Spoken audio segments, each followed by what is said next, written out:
भाग्यवान आहोत आपण की आपल्याला हनुमंतरायाचं दर्शन मिळतं महाराज. प्रत्येक गावामध्ये जर गेलो, प्रत्येक गावामध्ये हनुमंतरायाचं मंदिर असतं. त्याचं कारण काय आहे? गावाचं रक्षण करणारा हनुमंतराय आहे. कोण आहे?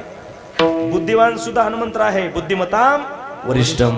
बुद्धिवान हनुमंतराय आहेत, संकटमोचन हनुमंतराय आहेत. प्रत्येक गावामध्ये हनुमंतरायाचं मंदिर परम भाग्य. गावातून बाहेर पडताना सुद्धा देवाचं दर्शन घेऊन जा.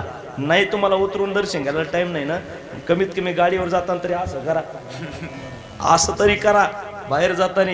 आणि गावात येताना सुद्धा असं करा. भाग्यवान आपण आहोत, गावाच्या बाजूला मंदिर आहे. गावात येताना सुद्धा देवाचं दर्शन, गावाच्या बाहेर जाताना सुद्धा देवाचे दर्शन. ज्याने देवाला कट मारला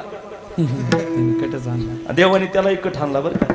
त्यालाही ज्याला वाटतं आपलं रक्षण देवाने करावं त्यांनी जाताना देवाचं दर्शन घ्या आणि येताना घ्या. मला सुरक्षित राहिल्याशिवाय तो राहणार नाही. विठाला विठाला.